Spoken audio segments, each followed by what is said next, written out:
the best minds in wrestling today, and you damn well know it by now. We know more than Google, always have, always will. New show, bigger, better, badder, brother. Twice as famous, twice as rich. 2.0, here we go. Start the damn show already.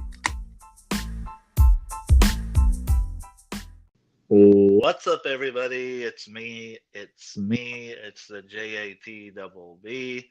As always, I'm here with my co-host. Superstar James Starring, the guy that makes the ladies scream until they cream. The legendary creamin'. Jamie Jam Garvin, what's up, man? Just hanging and banging. Working from home today. That's amazing, actually, considering how hard you work and how much you travel. And yeah, there's a blizzard just destroying the town right now. So it went from freezing rain, and then within the last 5 minutes, there's already like 3 inches of snow. So you ain't out there plowing? Nah, I will be though. As soon as we're done with this, I'll get out and salt the city, basically, because nobody shovels their sidewalks or anything like that. So I have to get out there and do that.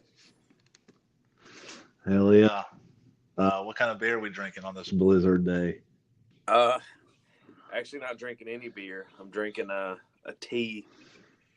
I'm doing one of them. I'm getting ready for the gym, basically. Starting to hit the gym again, doing one of them real cleanses. So here we go. Jamie wants to be exactly like Buck. No. Jamie's getting ready for Joel moving here, who's going to murder him and make him go to the gym a lot and get in shape. Are you and Joel going to be living together? Yeah. Well, speaking as someone who used to live with Joel, good fucking luck. Nah, he's just coming out. He's going to stay with me until he finds a place. But anyway, just got a gym membership. I got to get back into I'm already in better shape than all you listening, but I need to get back into real shape. Yeah, it's hilarious to me that you say I need to get back into shape because I've known you for like 25 years and I've never seen you in shape. But that's good, man. I hope it works out. I'd like to see you ripped up when we go to Vegas. Yeah, I mean, if I get that, if I get back into ring form, I don't know if I'll be able to go to Vegas because we'll just be swarmed with me and you there. Yeah, you won't be able to do shit without people asking for you to take your shirt off. And I'll just basically be inside pussy the entire time. Just living in it. Yeah, just making my way. Yeah, that's good. Let this be a lesson to our listeners that if Jamie can get in shape, you all need to get in shape and start eating your vegetables and drinking your shakes. Training, saying your prayers, and taking your vitamins. Yeah, what kind of stuff are you eating besides that tea? Oh, eating? Yeah. What's your diet? So I did some meal prepping. Cooked up a bunch of chicken. Eating some fresh peppers, some brown rice. And that's just my dinner for the week. And then some fruit. That's about it. Yeah, that's good. Breakfast, I'm doing my tea, my shake, and my some sort of, I don't know what the fuck this bullshit is. Some sort of prune juice. For lunch, I just do my shake, and then I eat some of these nuts for a snack. Yeah. That's about it. So it's all about dropping a little bit of that water weight and then hauling ass. Yeah, I can't imagine the water weight you have, but yeah, Joel told me to do it, so I'm either going to get cancer and I guess get a big pop on Raw, or I'll be fine. I'll get in immaculate shape. Yeah. I think it's good, man. A lot of people always like think I don't want the best for you because I always call you a fat piece of shit and stuff. But obviously that works because all this motivation I've been giving you for years, you're finally getting in shape. Yeah, it's solely because of our interaction. Yeah. Well, obviously it's worked finally.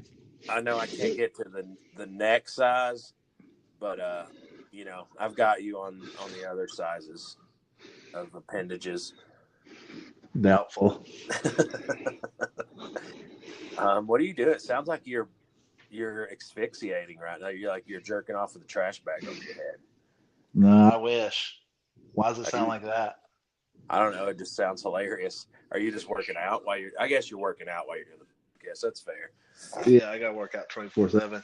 No, Yeah. my mic was messed up. I kept hearing it rattle, so I had to like tighten it down. But fair I don't enough. know. All right, enough about how muscular and badass we are.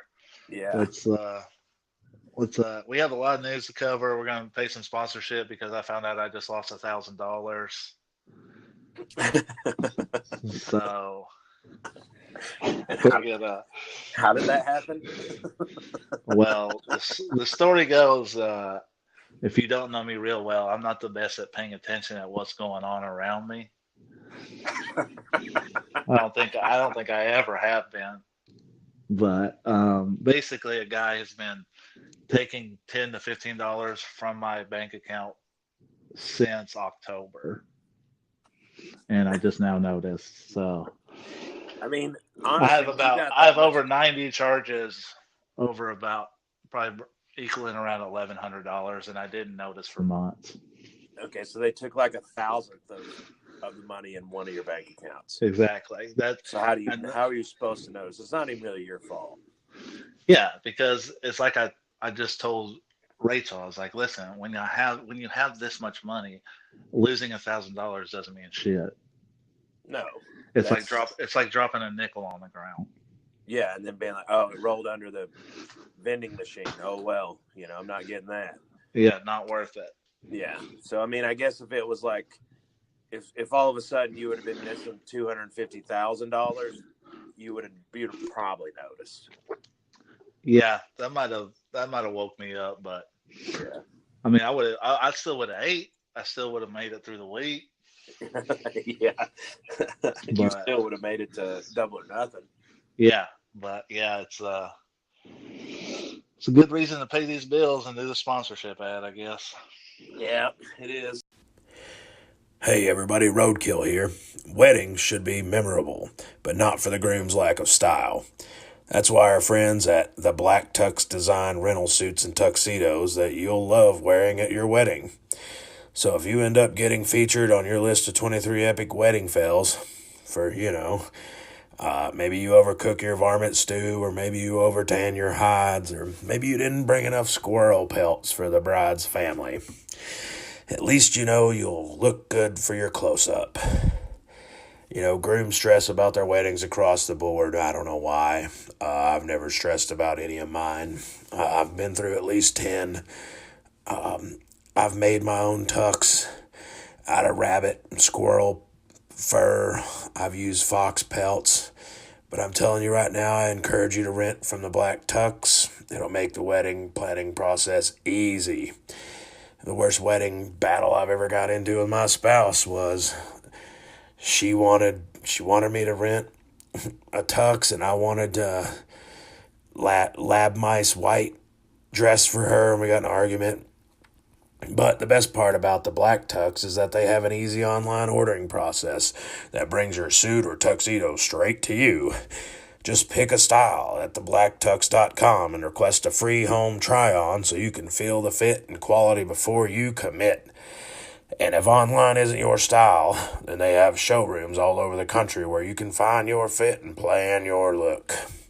Online's not necessarily my style. I'm more of a make-it-at-home kind of guy, or go to the store. I'm a face-to-face and a handshake guy. I'd like to do things in person, but If you are an online guy, they have over 5,000 five-star reviews across Wedding Wire. The Knot and their own website agree you won't find another rental experience or designs like the ones you'll find at the Black Tux.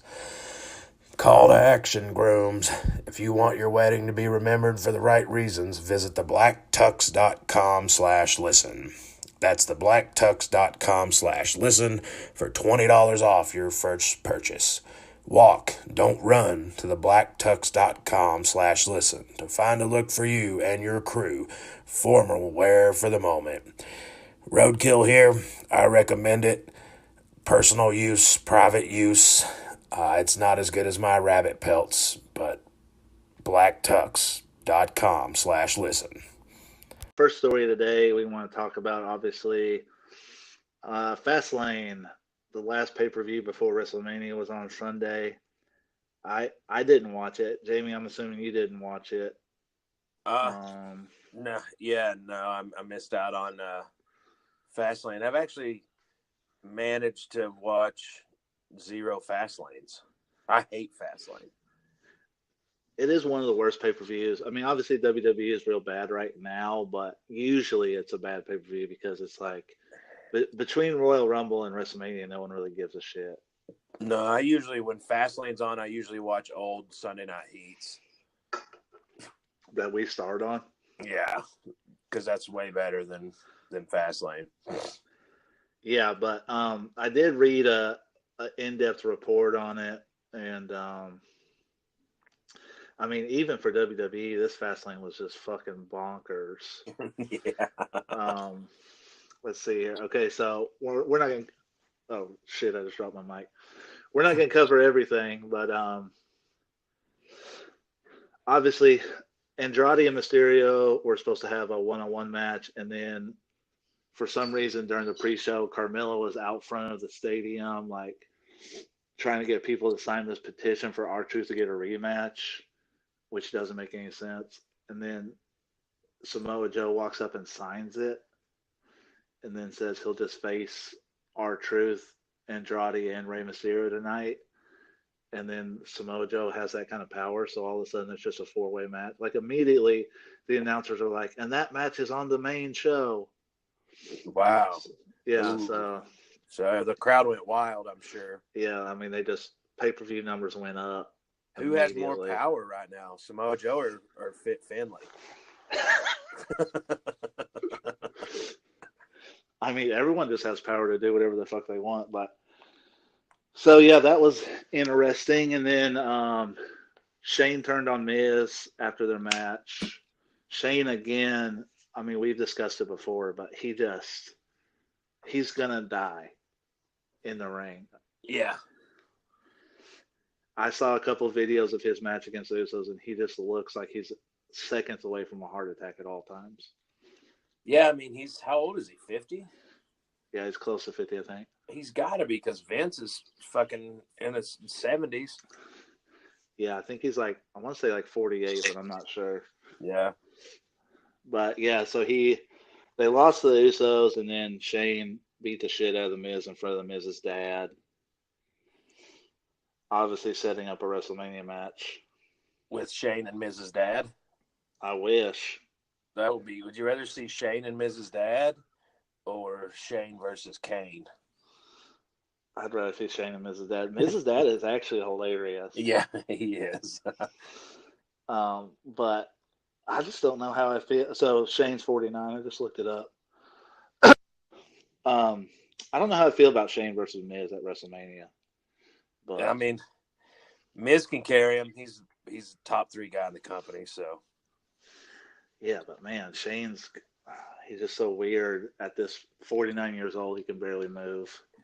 Yeah, he still wears those. Can Miz work with somebody I mean, Miz is awesome at what he does, but I don't know about Miz's work rate. If he can carry somebody like that, I don't know. I'm sure it'll be a short match, but yeah, the biggest thing about that match is, I mean, what Miz has that a lot of people don't is he has the ability to tell a story without ever having to throw a punch.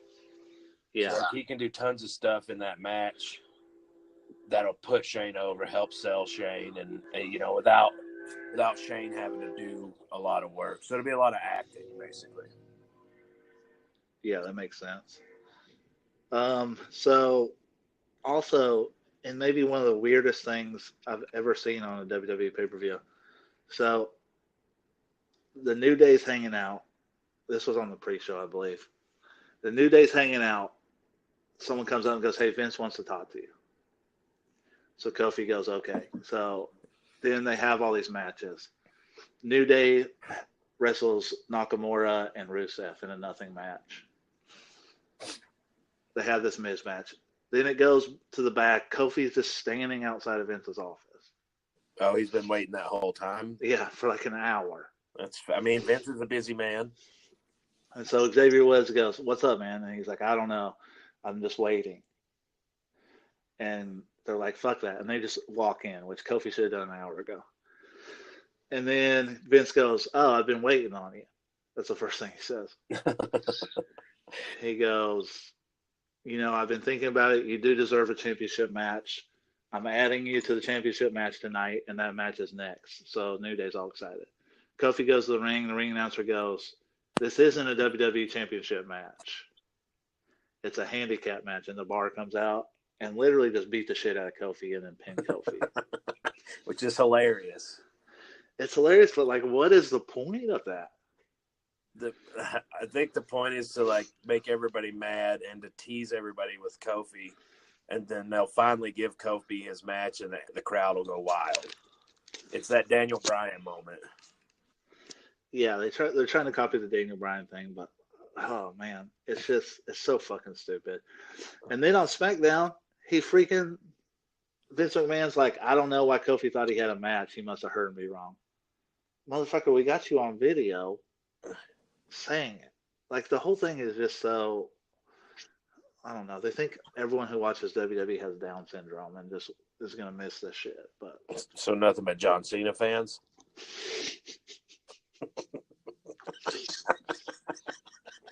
Oh god. Yeah, it just makes zero sense to me. And Kofi is so over. You don't need to do stuff like this. Like, just don't flirt around with it. Put him in the match. It's overbooked. Like, you already have it booked perfectly. Like, you can play this angle where Daniel Bryan is like, "Hey, I've been in this position before where the fans want me in and they don't like me. But the truth is, you really don't deserve this." He could heal it up. Yeah, he could heal it up. They could put Kofi in the match. And then they could do a thing where it's like, build the anticipation. Be like, they signed a contract and then, Daniel Bryan beats up Kofi. And then Kofi attacks him the next week or causes him to lose a match. And then it's like, then you make, like, Vince comes out and says, if Kofi lays his hands on Daniel Bryan, then Kofi loses his match at WrestleMania. And then Daniel Bryan could tease him for 5 weeks in a row and fucking send people out to beat him up. And you know what I mean? Like, really tease it up and build the anticipation for when Kofi finally gets his hands on Daniel Bryan or, whatever. Yeah, the shit that they're doing with Vince where he just is like crazy old man who just changes shit all the time. Like, it doesn't make any sense to me. But anyways, Revival won in what I will say, to be fair, was a very good match from everything I heard. But also, to be fair, I mean, it's fucking the Revival, Gable and Rude, and Ricochet and Aleister Black. I mean, they're all awesome. Yeah, the best wrestlers. So Revival wins, but this is what's hilarious to me. Revival wins clean. Revival's the bad guy team. Yeah. They win clean, and then Ricochet and Black and Rude and Gable just start beating the shit out of them after the match because they lost. The other way around. Right. So you have the babyface teams beating the shit out of the heel team because they're mad that they lost. And everyone's just cheering and like, hell yeah, this is awesome. I think everybody would just cheer no matter what happened. Yeah, that's the thing. So basically everyone does have Down syndrome. So WWE is right.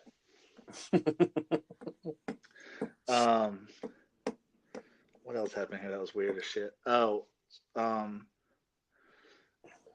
Mustafa Ali was added to the championship match for no reason. to kind of trick the fans again, like because they announced that it is a three-way, and instead of Kofi and Mustafa Ali came out, which really fucks Mustafa Ali over because Yeah. like the crowd wants to see Kofi so bad, and you have this kid come out who's supposed to be a babyface also, and they're not gonna be happy about seeing him. No, they're gonna be like, "Oh, sweet, this guy." Yeah, it's fucking stupid. But speaking of fucking stupid, the main event, Becky Lynch versus Charlotte Flair. I mean, so the finish of this match, Becky, by the way, comes down the ring with her crutches. So she comes down the ring with crutches and then wrestles a match. Yeah, hobbled. I mean, she's had crutches for months now. Yeah. But she can't walk to the ring without crutches, but she's going to have a match with Charlotte. And then Charlotte puts her in the figure four, and Rousey runs down and gives like the weakest, lamest punch. Yeah, I watched that. I saw the highlights. Yeah, I watched that too. And the weakest, lamest punch, and then stands there, and the referee like takes forever. He's like, "What are you doing? What are you doing?" And then finally, the referee calls for disqualification. Like he had no choice in the matter. And then Becky, as the favorite, instead of being pissed off that she won in some weak way, is laughing. Like, this is awesome, my man.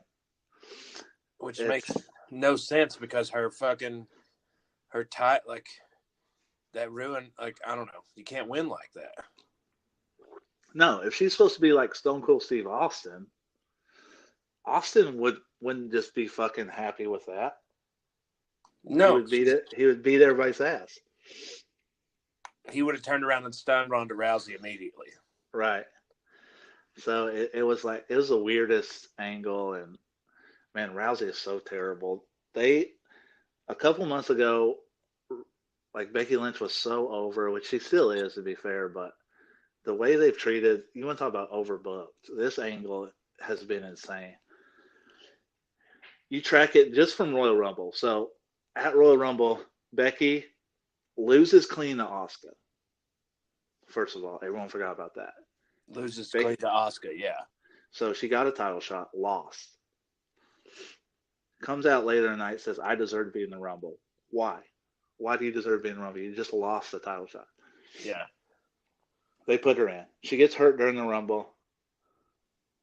Perseveres, wins the Royal Rumble, which, the rule is you win the Royal Rumble, you automatically get a title shot. The next night on Raw, we want you to see a doctor. That's all they say. We want you to see a doctor. We think you're hurt. She freaks out, just starts hitting everybody for no reason. Trying to be Stone Cold Steve Austin, but a worse version. The next week, hey, you have to see a doctor or we're going to suspend you. Again, she freaks out. Yeah. Doesn't want to see a doctor. Then, the next week, Stephanie and Triple H all of a sudden like, hey, we think you deserve this. Like, change the whole mind. But now Vince doesn't like it. Then, they suspend Becky. Then, Rousey says, hey, I want Becky Lynch. If you're not going to put her in the WrestleMania match, I quit, basically. Leaves the title in the ring. Yeah, which was hilarious. Yeah. Good job with the women's title. Yeah. Then, even more hilarious, Stephanie just goes, okay, well, since you quit, we're going to have a title match, Becky versus Charlotte. So, instead of just letting Becky Lynch be in a match like Rousey wants, well, they can't because Becky's suspended, and then you give up the title, and then all of a sudden Becky's just in a championship match. And then Rousey comes out and goes, hey, this is what I wanted from the beginning. You just gave it to me, so give me my belt back. And Stephanie goes, okay, and gives her belt back.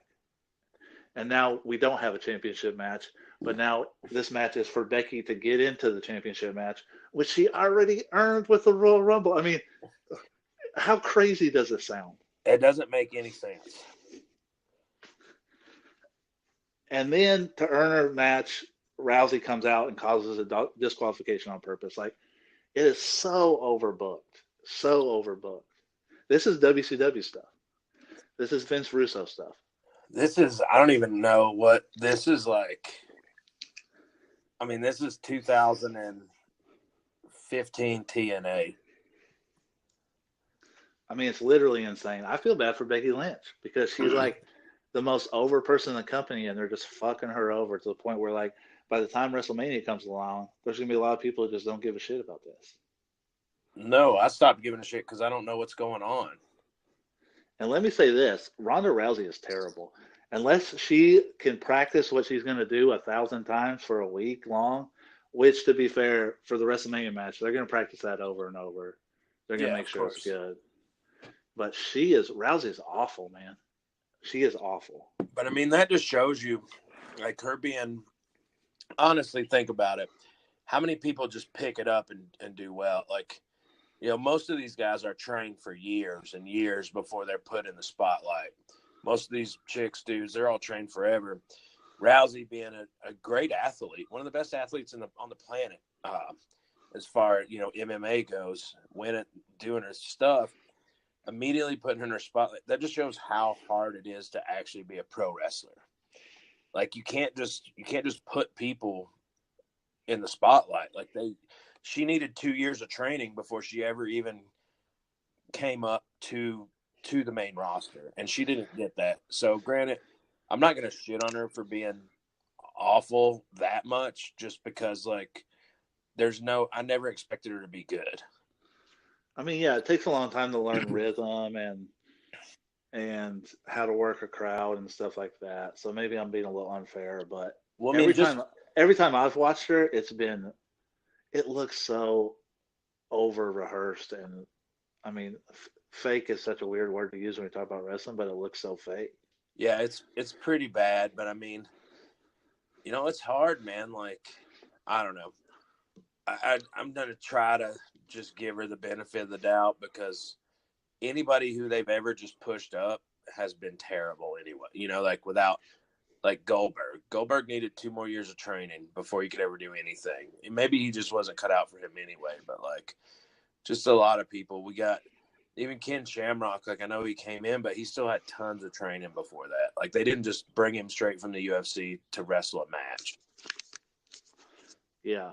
I don't know. I mean, the promo video that she sent out on Twitter or whatever, where she talked about how wrestling is fake, and yeah, that was stupid. She's gonna really fight these bitches, and it's I just died laughing when I watched it, because okay, it is stupid to have a wrestling show and talk about how fake and stupid wrestlers are, but B, she's not gonna win at WrestleMania. No. Becky's gonna win. So when she cuts these promos about how these wrestling chicks are fake and they can't really fight, but I'm gonna really fight. They piss me off so much that I'm gonna really fight, and they're not gonna last 2 seconds with me. And then Becky pins you. What are you gonna say after that?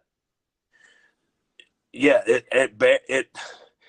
it's not good for anybody. I mean, maybe they're trying to get the angle in of, like, Becky, like, Ronda. They're, you know, put her over so much as, like, Ronda put over, not only as a wrestler, but a UFC fighter.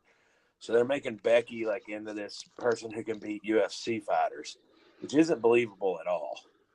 No, I'll tell you what they're trying to do. They're trying to get people they're trying to get people, especially people who don't watch or regularly, they're trying to get them to go, oh my God, Ronda Rousey is really pissed off. Yeah. She's really going to fight these people. Like, it's going to be a shoot. And then those people are going to tune in to see Ronda Rousey really fight somebody. Yeah, probably. But who honestly believes that? Yeah, I don't know. I don't believe it. I don't even know what I'll do for WrestleMania this year. My God, dude, I was thinking about that too. It's depressing because it's going to be 20 hours long. Yeah, it's going to be terrible. I will say I am kind of interested in the Batista Triple H match. Yeah. Because Batista's awesome. And dude, when he came out on Raw and cut that promo and he was wearing that jacket. Yeah. I love Batista. Yeah. I mean, I hated Batista when he came back. The first time when he was Blue-tista and Boo-tista, when he just won the Rumble all of a sudden. Then he was mad, but then all of a sudden he was Then he became one of the best actors on the planet. So yeah, I love Batista, but I promised I'd never boo Batista again. they're not doing such a bad job with that angle. I mean, it came out of nowhere, so the beginning of it didn't make sense, but ever since then, I think they've done pretty good. Yeah. But other than that, there's not one match that I really care about so No. far. I I mean, don't know what they're going to do with Reigns. I mean, I don't know. I guess I assume what's going to happen is Kofi gets put in the women's title match somehow as a joke, and he wins, which allows him to fight Daniel Bryan, and then he beats Daniel Bryan, and then maybe Roman Reigns comes out and challenges Kofi to a match, and then Roman Reigns wins both titles off Kofi. Well, Kofi won a match for the title shot, right? Yeah. So he already won a match, and now on SmackDown last night, Vince was like, "I'll give you a title shot, but you have to win this match." Like, bitch, I already won a match. Like, it doesn't make any sense. But whatever. I get they're doing the whole like Vince is screwing this guy, whatever. I'm surprised people aren't crying racism, to be honest. Yeah. But sure that'll happen. I mean, whatever, dude. Like, I don't know what's gonna happen. I'd like to see. I hope they do Samoa Joe versus John Cena. I hope they do Roman Reigns versus Drew McIntyre. And then, of course, we need to talk about Raw. Monday Night Raw was in Pittsburgh, the home of Kurt Angle. Kurt Angle came out. He had a good match with Apollo Crews. And then he announced that he's retiring officially. And he's going to have his last match of all time at WrestleMania. So that, of course, you know, Kurt Angle, one of the best ever, but no one knows, you know, what the possibilities for his last match are going to be. Yeah. You know who I actually hope it is, and it'd be incredible? Zack Ryder. Yeah, woo. No, it'd be cool if it was Shelton Benjamin. Yeah, you know, Shelton, I don't know if you saw it, Shelton Benjamin wrestled on Raw. Yeah. Yeah, I mean, they have history. That's, to me, it's got to be something he has history with, but yeah, if you're going to do I mean, obviously, you know, Angle can barely drool his way through a conversation now. He looks terrible. But all time, like, he's one of the greatest. I love the 3 eyes. Everything he did was awesome. I know him coming back, he's kind of been, you know, it just shows when you're out of it, you're out of it. But I mean, his TNA run was incredible. Yeah. What he did in TNA. Yeah, all those. Yeah. I just think I would be okay with it being Shelton Benjamin. They have a great match, hug, blah, blah, blah. And then that's kind of a way of, you know, Shelton Benjamin getting a nice spot on the card too, you know. Yeah. As Angle saying thank you to him, you know. If you look at the history, he obviously has history with Shelton. Yeah. And, man, maybe Charlie Haas is alive. You get him involved. And then, you know, he has history with Lesnar, but obviously Lesnar already has a match. Yeah. He has history with Cena. I don't know if that's where they're going to go with it. It could be. I don't know. Cena has no – I haven't heard any plans for him. He has, you know, him and Samoa Joe had a great rivalry in TNA. Oh, yeah. They had phenomenal matches. I don't know if they want to piggyback off of that, but man, Samoa Joe would be awesome. I think Samoa Joe, Kurt Angle would be awesome for his final match. Or Cena. I don't know. I don't know where they're going to go with it. I'm sure it'll be something terrible. I'm sure it'll be something terrible. It'll be it'll be Baron Corbin. That's what it's going to be. It'll be Baron Corbin, or they'll just put him in the championship match. Instead of Kofi. That'd be hilarious if they just promoted Kofi versus Daniel Bryan for weeks, and then right before the match was about to start, Vince just came out and goes, I don't want Kofi in this. Retirement match, Kurt Angle. It's just Kurt Angle versus Daniel Bryan. That'd be so hilarious. They'll probably shit on Angle and put him in the Andre the Giant Memorial Battle Royal or whatever. But can you imagine doing that to Kurt Angle for his retirement match and everyone just booing him because it's not Kofi? Yeah. I'm not going to lie. I'll cheer Kurt Angle. It's his last match. I'm going to tune in. Yeah, he's one of the best. I mean, he sucked since he came back. I'm not going to lie, but his career was unbelievable. Yeah, it was. So, also this week, Tommaso Ciampa got some bad news. He's going to be out of action for a long time. He had to have neck surgery on March 7th. WWE announced that it was an anterior cervical fusion surgery, which I don't know. I mean, I've watched Grey's Anatomy, but I'm not sure what that is. It sounds terrible. Yeah, what they're doing is they're fusing stuff on the interior together.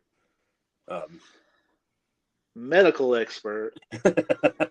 So he's going to be out for a long time, and it's a real bummer because, well, number one, they just moved him up to the main roster. He has steam right now.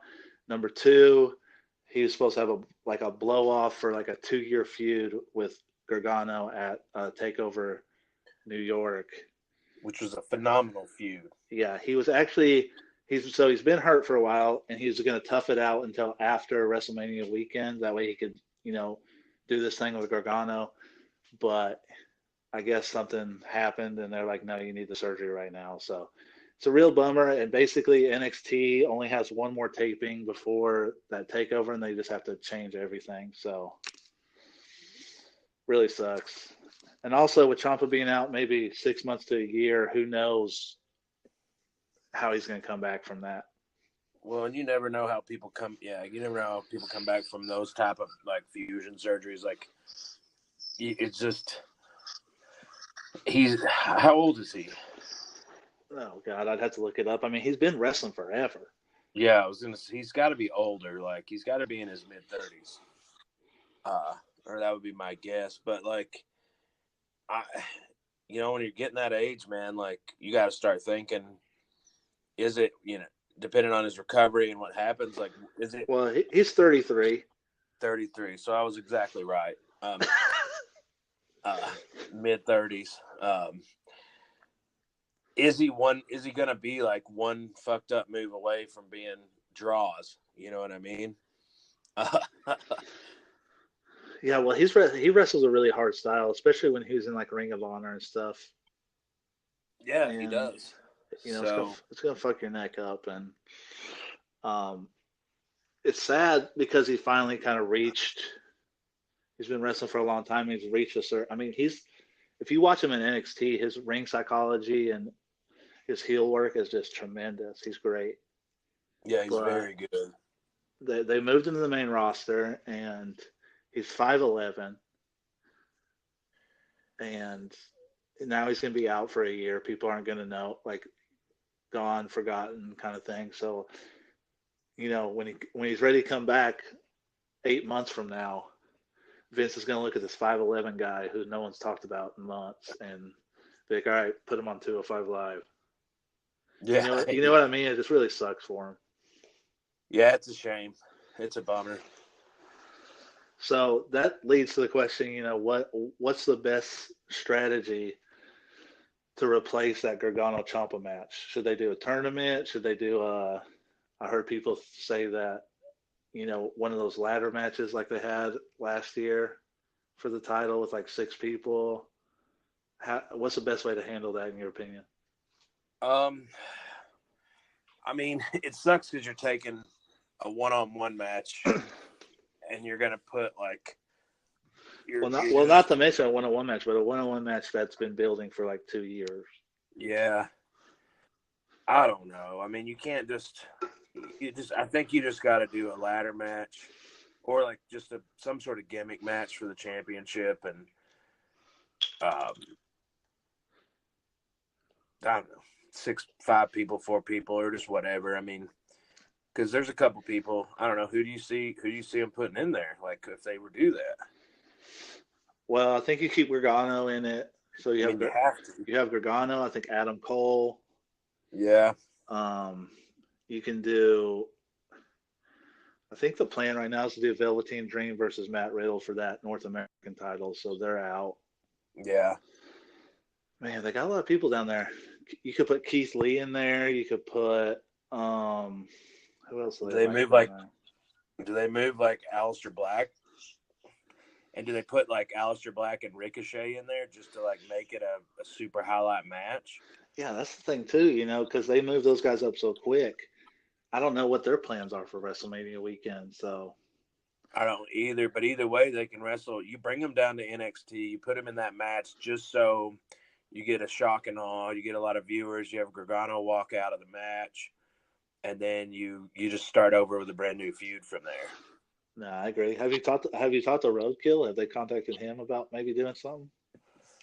I have not. I was supposed to talk to him on Sunday, but he got caught up. He had to build a cabin for a friend, and it took him 2 days instead of one. Damn.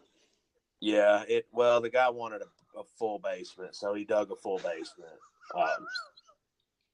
And it's just it took him 2 days, but so he didn't make it in. But I talked to him briefly. I'm not real sure what his plans are for that weekend. So I'll find out. I'll find out soon. Also in the news this week, we have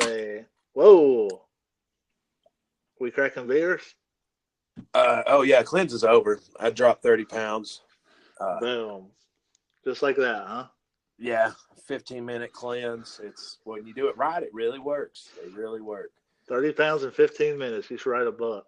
Yeah, I should. No, it's actually one of them LaCroix. Yeah. This one is a what kind is this? A cherry lime. Oh, that sounds naturally good, actually. Essenced sparkling water. Yeah, I like those sparkling waters. I do too. You like all them sparkling waters? Okay, so Jushin Thunder Liger announced that he's going to retire. He had a press conference. Liger, who's 54 years old, I'm reading this from the Observer. Liger, 54, said that he hopes to wrestle all around the world until the next Tokyo Dome card in January, where he will retire. He will be out during the New Japan Cup. He's going to be wrestling a tour in Ireland. He also hoped that he will be able to wrestle at the G1 Supercard next month, Madison Square Garden. Born, here we go, his real name, Kichi Yamamata. He originally wanted to join New Japan's dojo straight out of high school, but he failed to meet their height requirement at the time. He instead traveled to Mexico and trained there until he was asked back to train at the dojo. He made his debut match on March 3rd, 1984 against Shunji Kosuga. After winning the Young Lion Cup in 1986, he went on an excursion and traveled across Europe and Canada, wrestling in England under the name Fuji Yamamata. He also wrestled for a time in Stampede Wrestling, training in the dungeon with the Hart family. He returned to New Japan in 87. He wrestled under his given name for a couple of years, and then he made his debut as Jushin Thunder Liger on April 24th, 1989 at their annual Tokyo Dome event. In a unique move, his outfit, appearance, and name would evolve over time in line with the anime his character was based on. By 1990, he evolved into Jushin Thunder Liger. Oh, well, I already fucked it up. So he didn't become Thunder Liger until 1990. Overseas, Liger made his debut for WCW in 1991 and feuded with Brian Pillman for the light heavyweight title. He would appear sporadically for that company throughout the 90s. He made appearances for Ring of Honor, Impact Wrestling, and also made a one-time appearance in NXT, defeating Tyler Breeze. After a battle with brain cancer in 1996, he adopted a more technical style of wrestling, even though early on in his career he's known as a high flyer, really an innovator in that style. Throughout his now nearly 40-year career, which is crazy, Liger has won the IWGP title 11 times, easily setting the record for most title reigns. He's won the Junior Tag title 6 times and the Best of Super Juniors tournament in 1994 and 2001. He also held the J Crown and won the Super J Cup in 95 and 2000. He has a bunch of titles, which you're going to talk about. He entered the Wrestling Observer Newsletter Hall of Fame in 1999. He's mostly been on undercards recently, but he did challenge Ishimori for the IWGP Junior title on the anniversary show, which was the last New Japan show before the Cup. Yeah. He has, what'd you say, 37 titles? I counted 37 titles across all factions. I mean, he's been in every goddamn promotion ever. Yeah, he's wrestled all over the world. I mean, he debuted in 84, so that's 35 years ago. That's so long. I mean, I'm 36, so he's been wrestling as long as I've been alive, basically. And he's been in everything. All-Star Wrestling, Stampede Wrestling, New Japan, fucking he's been in WWE, NXT, WCW, Ring of Honor, TNA, Consejo Mundial de Lucha Libre, North American Independent. He's done everything. Yeah, he's the definition of a legend. He it's crazy to think about, you know, being a little kid and watching early WCW and watching those Jushin Thunder Liger versus Brian Pillman matches, and then growing up and like watching Japanese wrestling like I do now, and watching him in NXT and Ring of Honor and stuff, and you're like, holy shit, this guy's been wrestling since I've been watching wrestling. Yeah, it's crazy. And he still is. It's not like he's 54. He doesn't just go in there and hobble around. I mean, he can still work really well. It's just crazy. He's a legend. I know he's our buddy Andy Baugh, one of his favorite wrestlers of all time. Yep. Even just like looking at some of he's won 1 million cups. He's won 1 million cups. Like just Wrestling Observer gave him the best gimmick in 1989, best flying wrestler 1989 through 1993, best technical wrestler 1989 through 1992, best wrestling maneuver as a shooting star press 87-88, match of the year 1990 versus Naoki Sano in Osaka. He's been the most outstanding wrestler 90 through 92. More importantly, Rookie of the Year in 1984 tied with the Z-Man, Tom Zink. He's been Pro Wrestling Illustrated, ranked him number 8 in the PWI 500 in 2000, number 12 in 2003. So it's like in 2003, he was number 12 singles and number 47 of the top 100 tag teams with El Samurai. I mean, his accomplishments are insane. I don't know that I've ever read somebody that's more decorated. I don't know if there's somebody that's more decorated than him. Yeah, it's hard to think. Maybe Ric Flair, but Ric Flair hasn't wrestled in as many places. Yeah, Ric Flair's wrestled all over the world. I bet Ric Flair, I mean, he wrestled back in Puerto Rico and Mexico, and he's wrestled in Japan. And I don't know. I don't know. I mean, this is what's crazy to me too. So this said in 1989, he kind of took on that role of Jushin Thunder Liger, the outfit, the anime character. So since 1989, he hasn't changed anything about his character, and he's been able to wrestle like that for 25 or almost 30 years now. Yeah, wearing the same outfit, being the same character, and people still go apeshit for him. Yeah, that's crazy. It's absolutely crazy. It's a good reason to go to Japan and go to Wrestle Kingdom this year. That's for sure. Yeah, because that'll pretty much be it. Maybe once I get this fraudulent charges back, I'll plan a trip. But yeah, that's funny that you can plan a trip with the money that got stolen from you. That's how much you have. Yeah. Some people dream about going to Japan, and I'm going to do it with back funds. Yeah, hilarious. With money you don't even, money you're waiting on. Yeah. If at any moment the power might go out here. I just got tons of like weird text messages from the city, and right now trees are sideways outside. It's a huge blizzard outside. It's pretty crazy. Yeah, that is crazy. It's 80 degrees here. Yeah. But yeah, so Jushin Thunder Liger, man. I mean, honestly, one of the best ever.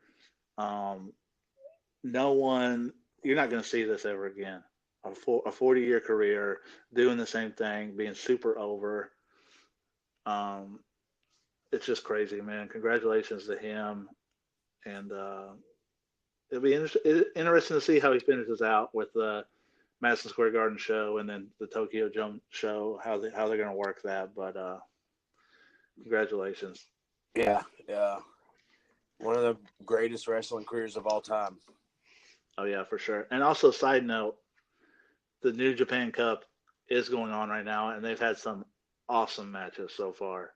So if you have time, be sure to get on New Japan World and check some of that out. Highly recommend Ishii versus Nagata, Ibushi versus Naito. I mean, there's been some killer matches. Some guys, they're really doing well with that tournament. It's been awesome. Yeah. Are you ever going to be able to cancel your New Japan account? No, because oh shit, you know what I just realized? What? This fraudulent charge thing. They canceled my debit card. I gotta get a new one. I'm gonna have to go in there and put my new debit card on there in Japanese. God help us. Yeah. Well, luckily So I guess we're fluent in 37 languages. So we are. I actually just because I do well. Me and Jamie both are really good at promotion on social media, but I just sent out a bunch of this is what I did, and this is a trick for all you people who are trying to start your business. I actually posted on a bunch of like wrestling stuff on Instagram, getting our name out there. But what I did, because I'm smarter than everyone else, is on the New Japan stuff that I posted, I translated our messages into Japanese and posted in Japanese. That's awesome. I mean, we're fluent in 70 languages, so yeah, we should be able to get on any website easily.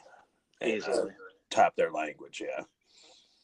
All right, congrats, Jushin Thunder. Yep. Okay, so we have a couple more things to talk about.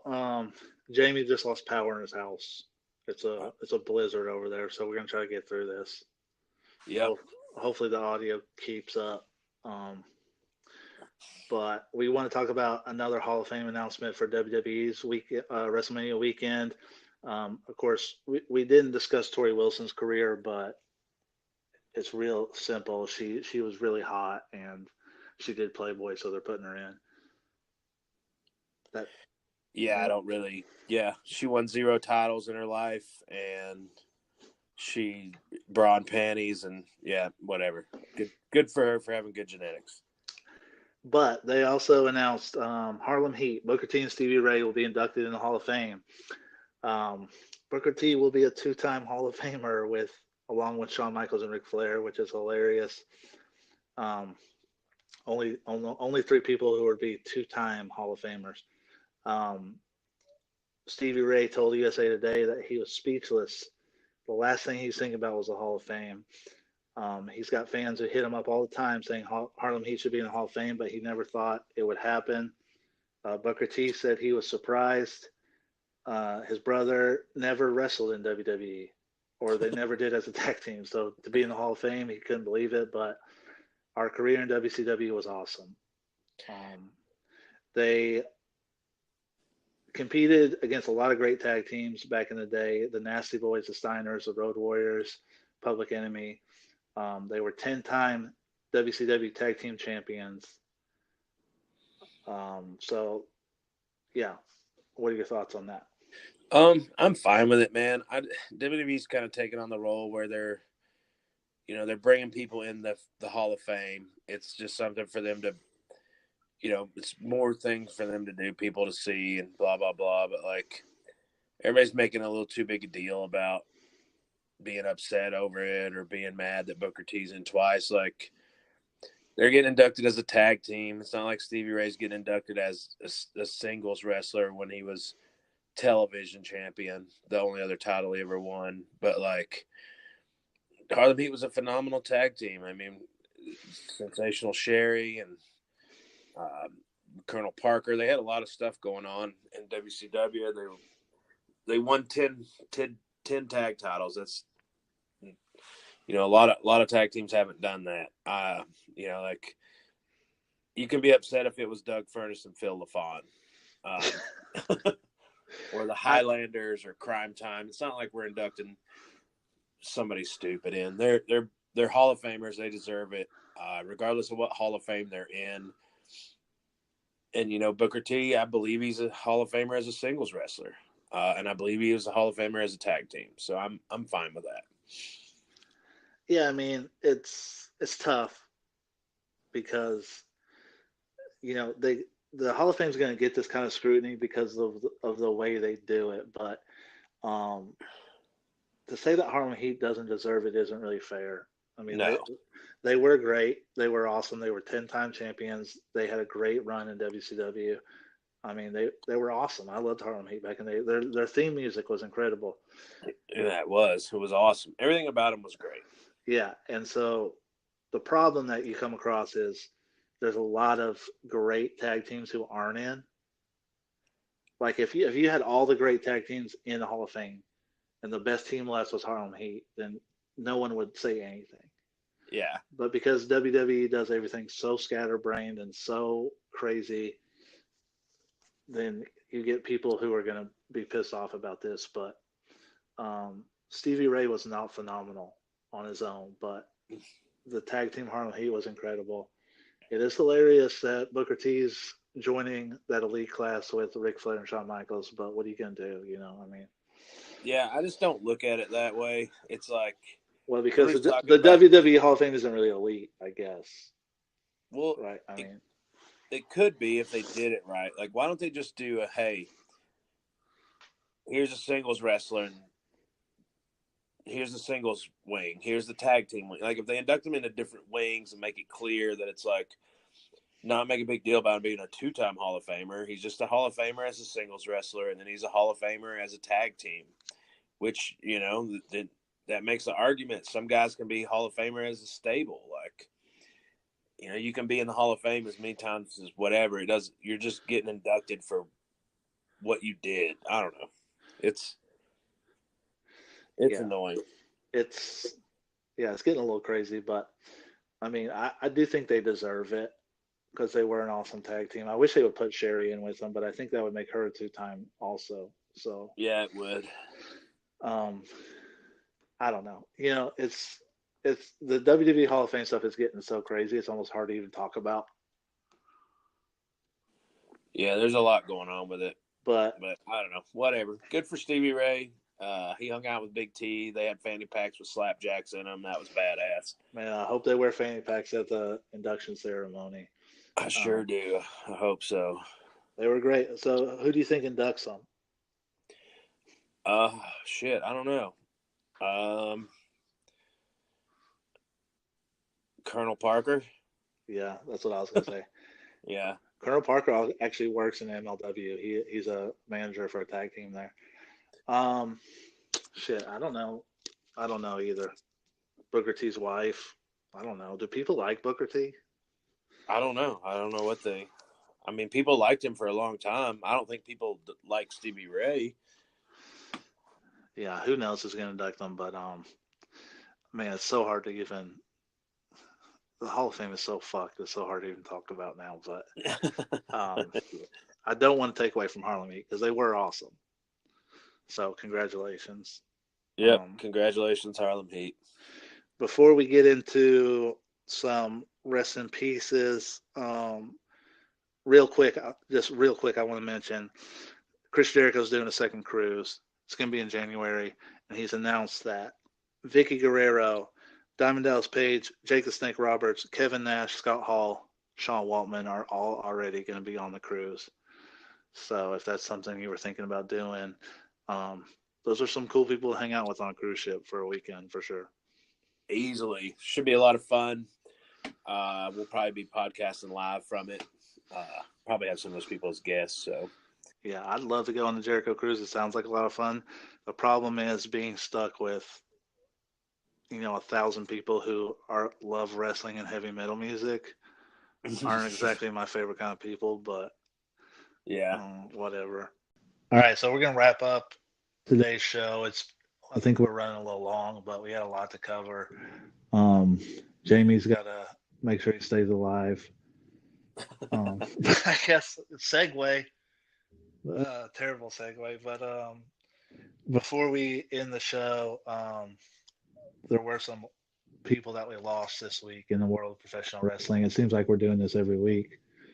Yeah, they come in threes. But we did lose some very important people as a business. We wanted to talk about them real quick, pay our respects.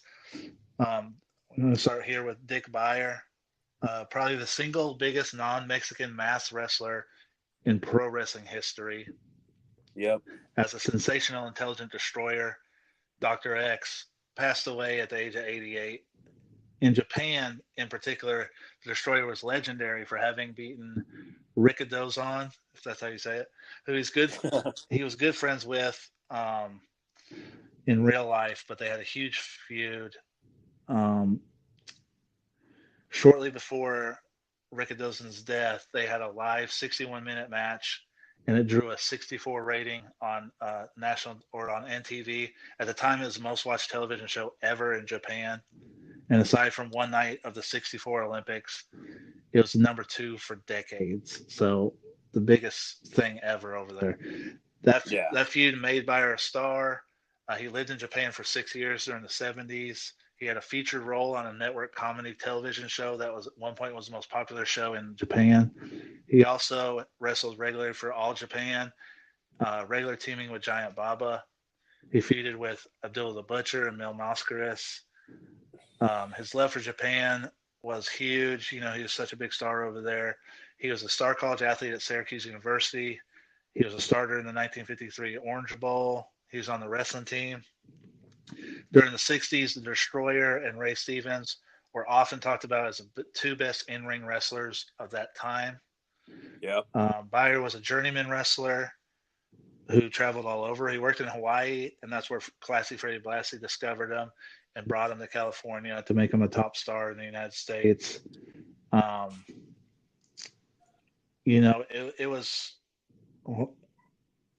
Oh, I did want to read this. This bio is so long because he was such a huge legend. But they wanted him to wear a mask. He was against the idea. Later, they made him a mask out of a women's girdle. He would brag that nobody could break his figure 4 leg lock and nobody could unmask him. His pet line was, since he was wearing a mask made out of a girdle, that you can't take a girdle off someone who doesn't want it taken off. That was his go-to line, which is hilarious. Yeah, that is hilarious. Multi-time champion, working with Baba, Inoki, all the big stars over there.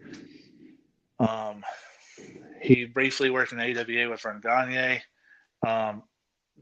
Until recent years, every summer he would come to Japan and bring young amateur American wrestlers to learn and compete in Japan. Ric Flair's son, Reed Flair, before he passed away, actually worked with him over there. Obviously before our time in the 60s, and I didn't realize until hearing about him this week how huge a star he was. And especially in Japan. The news coverage in Japan this week treated him like a real star who passed away. They said it was the biggest coverage since Muhammad Ali died. So pretty incredible. Yeah, it is a big deal. A lot of people probably don't know. I mean, people may have heard of just the Destroyer maybe. But he was huge. I mean, you talk about the feuds with Giant Baba. Like, they sold out the Olympic Auditorium in Los Angeles 3 times in 1963, which was huge for, like, Japan to bring Giant Baba over and get that American exposure. And when you're huge in Japan, when you're over in Japan, you're over pretty much anywhere. You can go anywhere and wrestle if you're over in Japan. It's a tough loss, but he lived a good life. The guy's pretty much done everything. I mean, fought Dick the Bruiser, Pedro Morales. Pretty much anyone who's anyone in the 60s, 70s, or became something in the 80s, one way or another had to go through the Destroyer. So rest in peace. Yeah. Hell of a career. He died at 88. I mean, if you make it to 88, that's a good run. Yeah, it's a good run. So, yeah. Especially doing what he did for a living.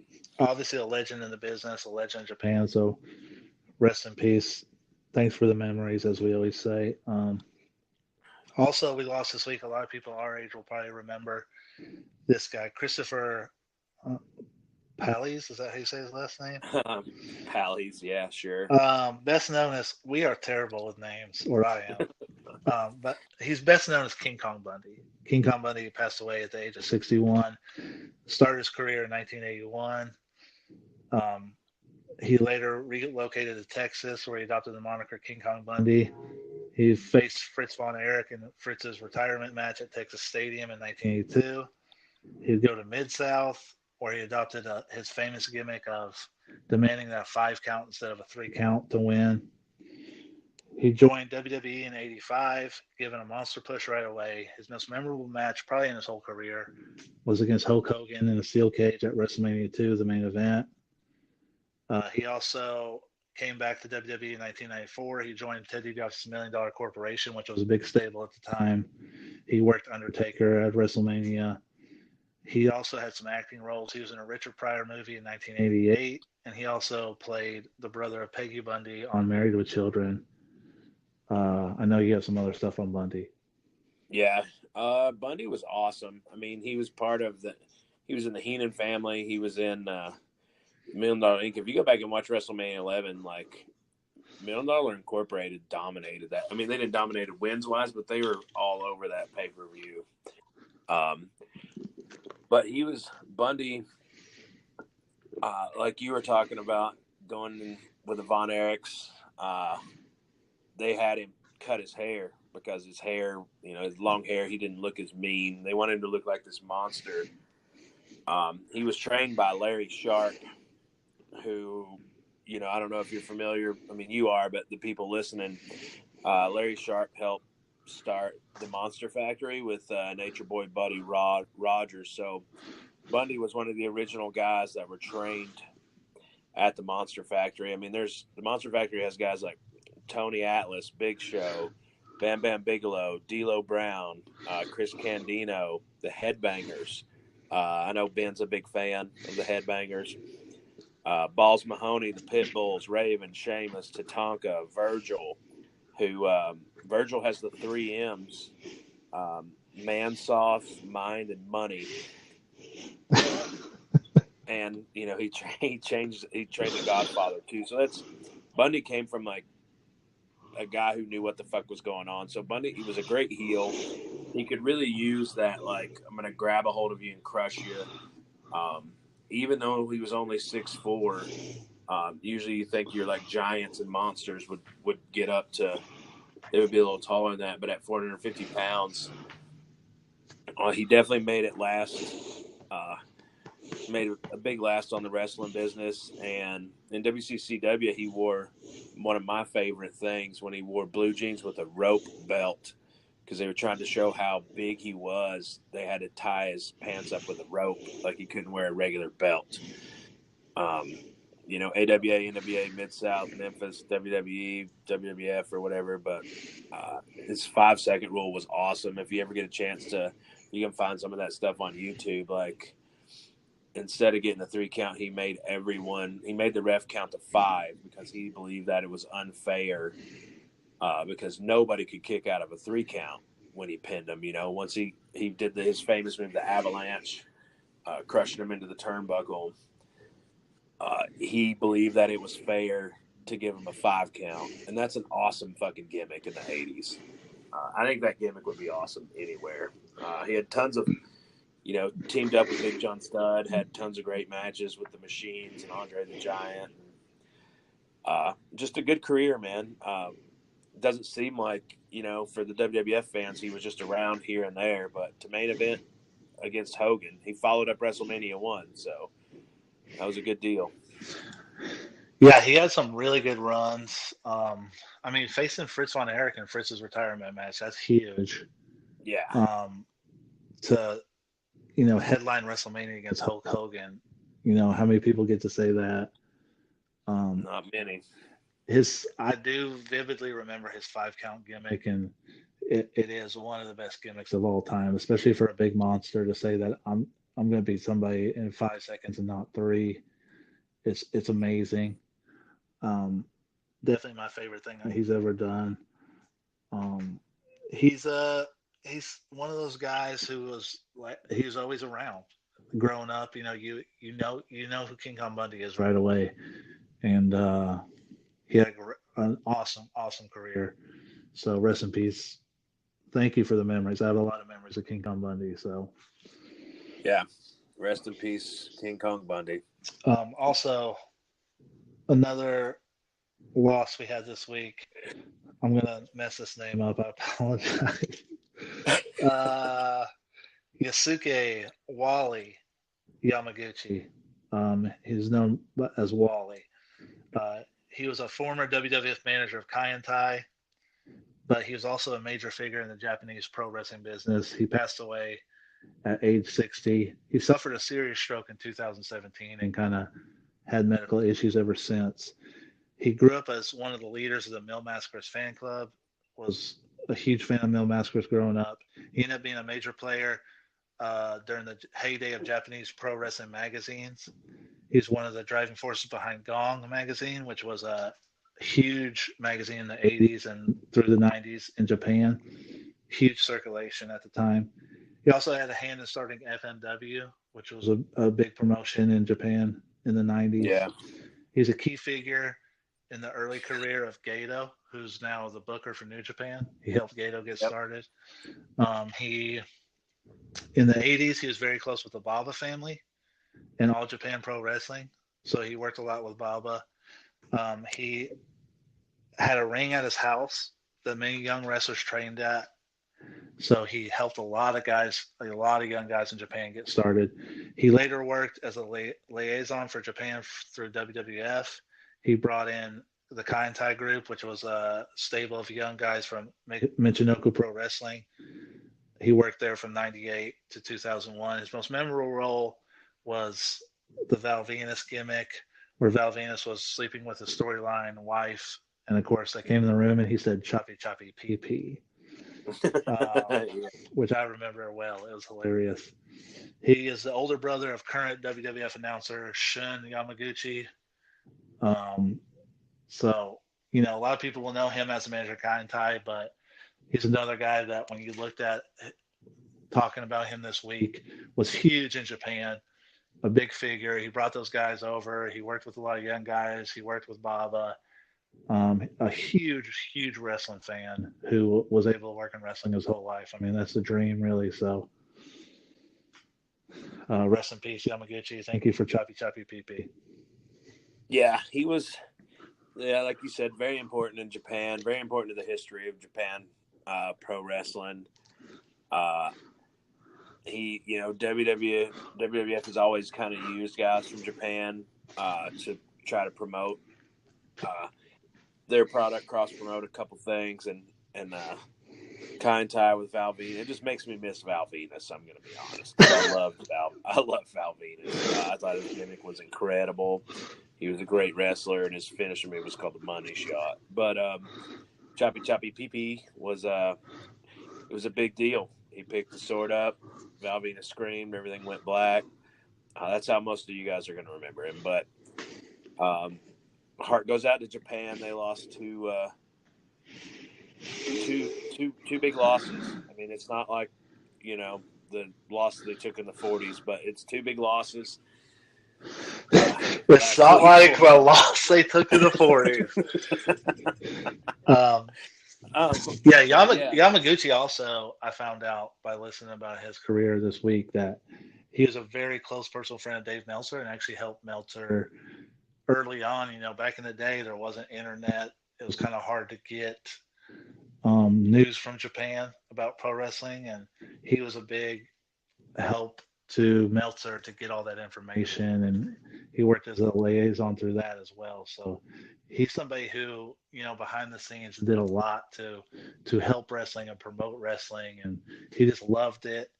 And I got a lot of respect for people like that. Yeah, I do too. I don't know. Rip Yamaguchi. Yeah, rest in peace, all these guys, man. It feels like we're just dropping like flies, man. All these wrestling people. We're getting old, I guess, but Yeah. we're gonna wrap up today's show. Jamie's going through hell over there. We before we let Jamie go and take care of his life, I do want to say, like I mentioned earlier, man, I'm promoting on Instagram, trying to get the word out there. If you guys want to help us out, that'd be awesome. We're on Instagram, Mega Power Hour 2.0. We're on Twitter. We're on YouTube. I took this week. I updated all our YouTube shows. Finally, are on the page. So if you know somebody who's into YouTube, have them subscribe to our page. Jamie, you have an update on that Facebook page? Yeah, we were gonna update it, but a tree fell on my house a little while ago, so I don't have internet or power, so I can't tell you where we are with that.